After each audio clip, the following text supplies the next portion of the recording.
So what's the deal with water control? What is this water control? How do we control water?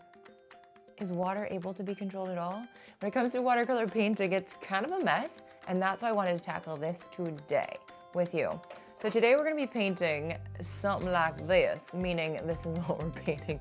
And we're gonna fill up a page with some beautiful marks, with some oranges, some grapes, some florals, all coming out of this book right here, the Flower Color Theory. I have to look at it because sometimes I forget what it's called, but it's for inspiration in all things flowers and some fruits. The bottom line, I want you to learn how to control the water to paint ratio, but I also want you to learn to relax and have fun. So let's get to it. Hello, my friends. We are towards the end of this sketchbook. I'm pretty excited about it. And I have my reference book here. I'm going to show you briefly. This is just what I'm getting inspiration from right now. So I'm going to set that right there. And I know a lot of you are joining today because you're interested in water control. So we'll be talking about that as we're painting our florals. We've got some fruits in there. So this is an interpretation that I did last time I used this photo. And we're going to be doing something similar today. So just take a deep breath. Remind yourself this is just fun. It's a practice.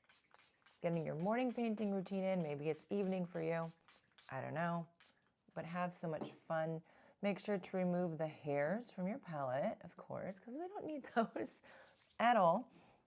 And you spray down your palette so that you reactivate your paint. You've got your paper. This is just a cheap sketchbook, nothing fancy, just for fun and relaxation, no stress. And then we've got a number 12 round, and we've got a number 8. So I'm going to start with a large brush, dipping in water, and I've got my paper towel here for dabbing. I'm going to add some more. And I'm going to start with my blooms that are white. So we don't do white. There's another hair. Are you kidding me? Who's been shedding in this room? It's me. It's me. All right.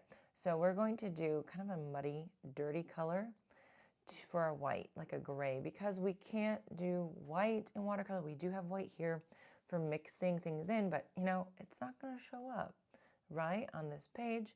So really kind of a light, dirtyish, grayish water. Dabbing just to take off some of that puddle. And that's a bit of our water control. We'll talk more about that soon. So I'm just going to make some really nice loose petals here from the outside in, swooping around. And you guys, if this is fast, you can slow down the video. You can do half time, quarter time maybe, just pausing as well. I do tend to paint pretty fast, and that's part of my style. I'm going to do a side-facing one, but you can always go back and catch yourself up. So I'm doing these swoopy petals.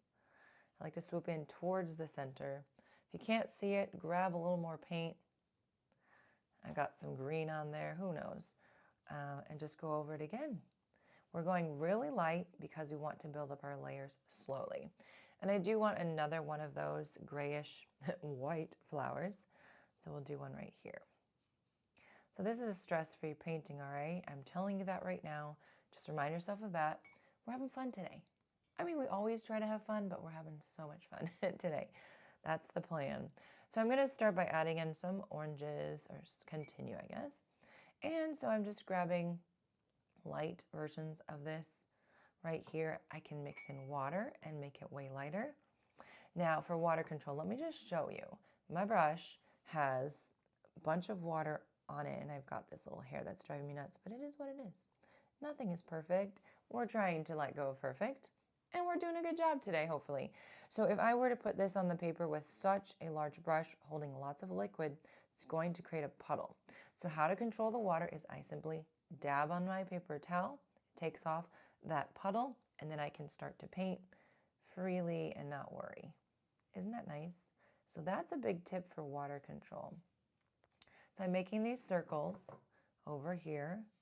It's okay if they touch the flowers and they ooze paint around. We're going to make a group of 3. And these are very light because we'll go in later and add other details. So see how I'm just simply, easily making these circles. This could be a really fun practice page to just do a bunch of circles and then make some, once it's dry, make some details for your oranges later on. Just going to do 2 there. I'm actually going to take some concentrated paint. Now, if I don't want the color to be really light, I have to control how much water is mixed in with the paint. So I'm grabbing the paint very concentrated right here from the well, not adding water in. So it's going to control how much liquid is on there, meaning we're creating a darker look. So I'm just going in and adding in some kind of shadow moments, wet on wet, just to differentiate. You can see the edges looking different. I can grab some red and with my orange and just change it up a little bit. You've got some bleeding happening, and that can be quite fun. All right, so we leave it like that right now, looking crazy. We'll come back to it. Let's keep moving on. So I do want to do some kind of roses. Let's take our number 8 round. And I have pink right here. She has traveled from the well. We can still use her. So right now I'm grabbing a lot of concentrated paint here, and I still have a lot of water in my brush. So again, really drippy. So dab. If you have a bunch of water on the tip of your brush, it's going to translate to a blob and you won't be able to get really small details. So dabbing once more time. That's a good one. One more time, because now we're going to do our rose. Very simple. We're just going to do these little kind of curved shapes quickly, leaving some white space. So I like to press down a little bit more as I go out from the rose to create a thicker petal, still leaving white space so that we can define there's different petals there. And just like curving the brush, wiggling the brush, moving the brush around, creating some interesting marks. So you're going to try to do this perfectly. You're going to try to copy me most likely. Don't do that. Do your own little practice. And as much as that might feel stressful, when you work fast, sometimes you can get some very interesting marks or some more creative marks, creative looking marks, and do some darker right here. Just pop that in, dab your brush. When you're working fast, you're not overthinking. And sometimes you might feel like, okay, things are sloppy. So you might not like working fast, but it's a great practice, a great exercise just to see, what works for you. I'm gonna actually pick this up again and grab some of this alizarin crimson, which is a pinky red. Let's do the same thing. Dab your brush to control how much liquid is on there. We're going to do a little center right here. So I'm just kind of stippling, just dabbing that brush, leaving white space, and then just adding in these side-facing petals, swooping them around, layering them up, a little dab, dab, dab, just creating some, like a petal situation. A petal situation, there we go. Okay, let's do some side-facing florals. So grabbing some paint, mixing it over here, dabbing the brush, and we're gonna do some floral shapes here, swooping it around to create a side-facing swoopy floral. Okay, this is the first layer. Don't worry so much about what's happening or how it's turning out. You're gonna go back in and add many more details. So now I wanna do our grapes, very loose. So I'm just grabbing some of this paint here. I'm actually okay with it being blobby. So we're just gonna try that blobby look. We're just gonna do some random circles, leaving a little white space. You can allow them to touch or not. And then I'm gonna go back in. Actually, I'm gonna put some up here too. Unlike what I did before, I'm gonna do some grapes up here. So I like a sketchy look, which is what we're doing today. So you can see that there's some puddly marks on my paper because of how much water is on there and I didn't dab it, and that's okay. Sometimes you're okay with that, but if you're wanting to go for more details, you are not gonna get that if there's a big puddle that's going on your paper. Now I'm doing a really light yellowy green, and I want these to just kind of meld together and bleed and spread. That's the beauty of watercolor, that it does that. And we are going to be just kind of filling up this space with just fun little marks. And I'm having a good time. How are you guys feeling? I'm gonna grab this green. It is an olive. I'm gonna grab a little bit of a dark blue and make a nice bluish green. Dab your brush, because I want to now go over a little bit less soupy. So you might think, are those grapes or what are those? You know, if you feel like they don't look like grapes too much, you're gonna go back in when it's dry. It's gonna be fine. All right, let's do some orangey, peachy colors. So I'm grabbing some orange. I mix that in with my pink.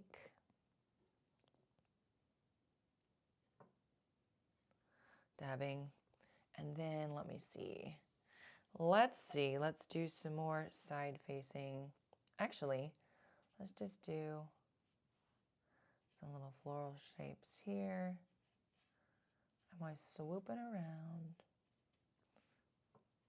to add really nice pop of color that's a little different than the tangerines or whatever they are. Maybe it's not that much different. Anywho, a different shape. So when you are doing this, again, if you're feeling like things are just flowing together, you're gonna be doing more of that dabbing of your brush, okay? That's simply it. Alizarin Crimson, I want that one to be really dark, so I'm just gonna go and see how now I've added in, you know, just a wet brush into this, and I haven't put water into this area, dabbing it, because I want it to be really, really dark. So we can do some buds. Just like that. And when we start adding in our stems, things are going to, you know, look more like flower buds. If you want to be fun and fancy, you can leave some white space in between a bud. I didn't do that, but just right now, thinking about different pops of color and where to put them is really fun. And we will fill things in with details. We will fill things in with leaves too. So that's going to be a lovely thing to try. So I think I want to start doing leaves. I'm going to grab this, just swirling the brush. So much puddle here. So you can kind of, if you want to save some of that color, you can just put some of that on your palette, dab right there. And then we're simply going to start putting in some sweepy leaves. Sweepy, swoopy, whatever you want to call them. And I also want to add some stems of some of these flowers.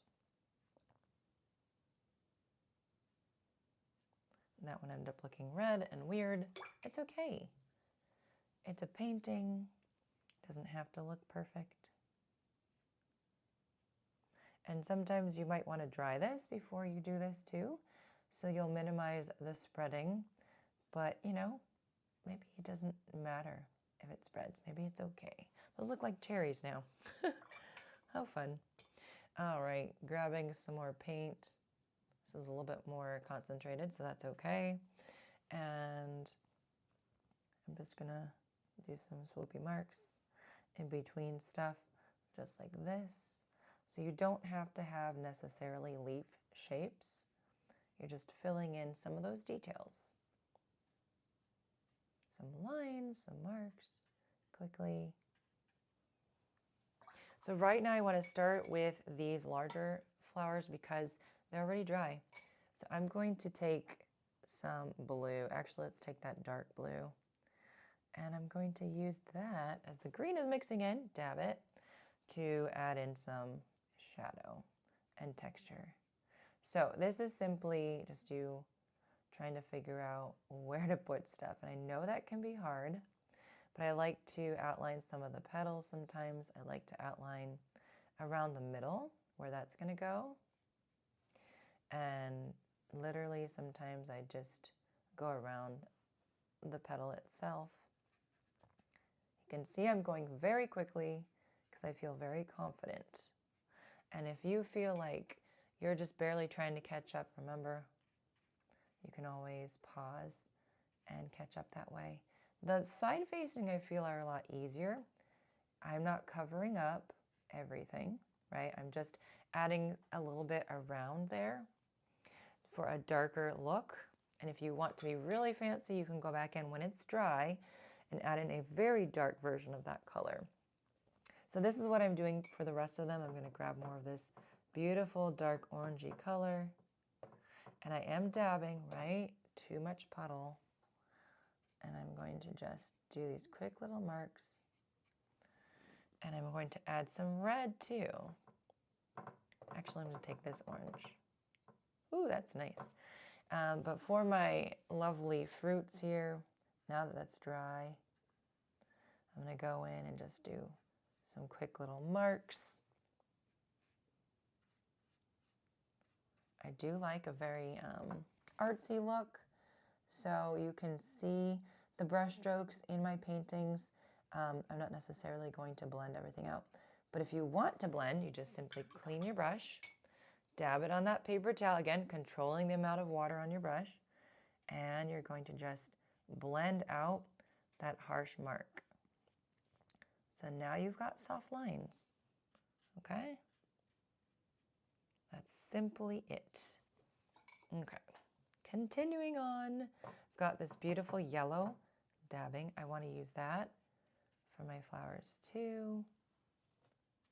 So a reason why I work quickly is so that I'm not overthinking my painting and I get caught up in the moment of creating. So, that might be an experience that you'll have too if you're not having it today.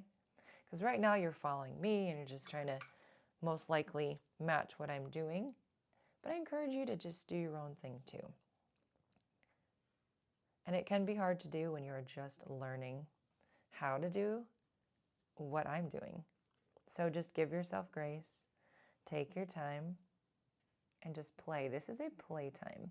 This is a sketchbook playtime just for you. And if you don't like it, you don't even have to show anybody. But what if you were to take out your painting today well, not today, but from today, maybe in a year, and compare that from, if you keep practicing, from where you were today, might you see improvement? I'm going to grab some really dark red.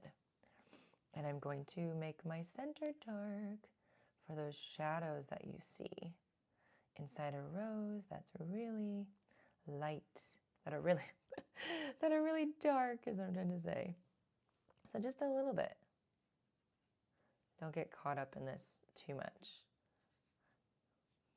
You can even time yourself and say, I'm going to sit down for 10 minutes and I'm just going to paint, quickly and see where it takes me. See how we've got that contrast that is starting to build up? It's really looking nice. It's fun. I'm enjoying this one. I hope you are. Take a breath if you're feeling like that tension, like you're just holding on and not really sure where you're going with all the things. Okay? You are doing something new, possibly, and you're learning. All right, grabbing more of that thick paint, dabbing. And now we can start to define some of these circle shapes a little bit more. Sometimes I completely cover it. Sometimes I just do one little part. And this is going to give me those bold shadows that I love. Bold shadows that I love.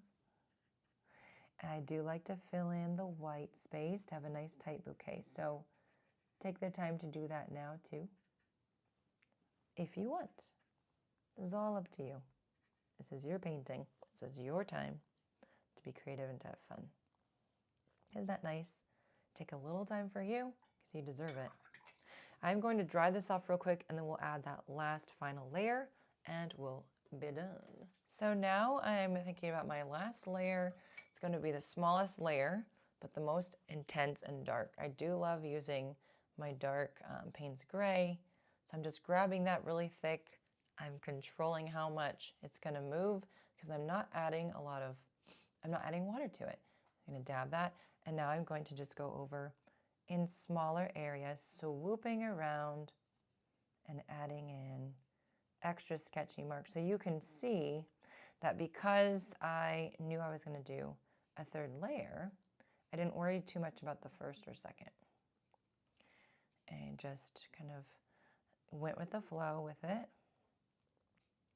knowing that, we could come back, add that high contrast later. So now Just going through this.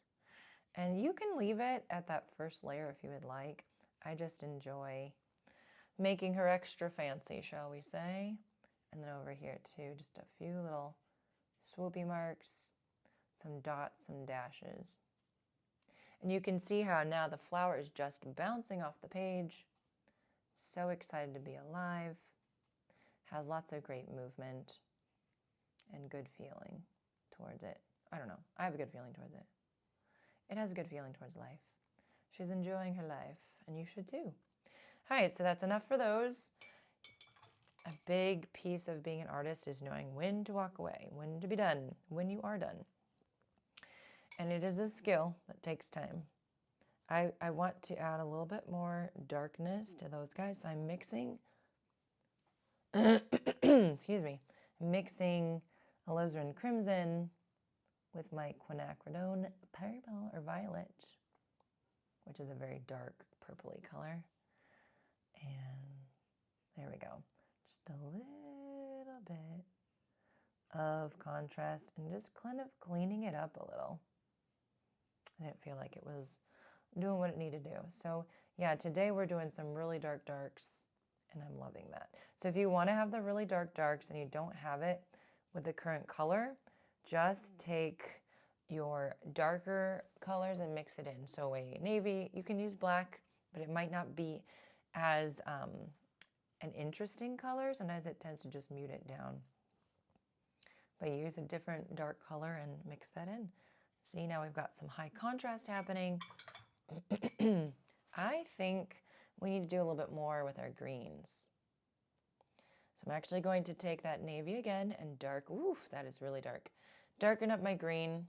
I'm okay with that though. Because it's so thick, I don't have to control the water because it's already, like it's not gonna be too blobby. It's just more paint and less liquid, right? So just adding in some contrasty moments. And you can see now it's, starting to be very interesting. Very interesting indeed. And I hope you are finding excitement and joy in this process as we are just learning together to play, fill up a page, not be stressed, relax, remind yourself it's just practice, have such a good time, and maybe do this again sometime, right? Doesn't have to be the last time that you practice like this. Just gonna darken up some of my stems, adding stems where I need them, using very light pressure, just drawing in that line, and then connecting, some of these flowers need some connectors. Don't forget that part. I almost did. Don't be like me. And I hope that you can pay attention to your body and what it's doing. Do you feel like you're completely relaxed, or do you feel that there's tension? If there's tension, just breathe it out, people. Just breathe it out. Okay, we have a little bit more to go, just for some tiny details. I'm going to take some of my brown on my palette and darken it up again with a dark color. Now it looks black. And I'm going to now, just with very light pressure, going to dab it just in case. I'm going to add just some little freckles. Sometimes, I don't know, do oranges have that? We tend to put that on an orange when we paint it. So, or maybe on the lemons. Maybe that's what it is. Anyway, I like doing that for my little oranges or tangerines, and I think it just gives more, it makes it look cute, gives it some personality. So we added those in. And then I want to add some yellow. It's okay if it spreads to this main flower here. It's spreading, that's fine. And then we do have this flower here. I'm going to do a green center, just dabbing right there. Very blobby paint, but that is fine. If you have any leaves that you want to add in some more contrast, go for it. Or close up some white space. You can. I love splatter. Can't really do too much here because of how much we got going, but watery paint. And we're just going to splatter on the edges as well, just for some fun, maybe a little bit in the middle. And there's our painting today, guys. It is very different than the painting I did the other day. Similarities and some changes as well. I hope you enjoyed this one. We'll see you guys soon. Alrighty, friends, we figured out a little bit more of water control and we painted this together. I really hope that you were able to relax into it and just let go of what you expected it to be, but enjoying the process of putting the paints on paper and seeing what watercolor does. I wanted to let you guys know that if you are enjoying my watercolor flower tutorials and things on YouTube, I have a floral course coming out soon. It is launching soon. So if you want a discount when it launches, click the link below to get on the wait list because you'll get a very nice discount. Whether or not you choose to purchase, it has my heart and soul into it, all the floral secrets that I know to date in this 8-hour course. So I just want to let you guys know that, as well as let me know in comments if there's something else you'd like me to teach you within my watercolor paintings on YouTube, some skills that you're like, I'm not sure how to do this. Let me know. I'm glad to help. Happy painting, you guys. Happy mental health, and I'll see you in the next tutorial.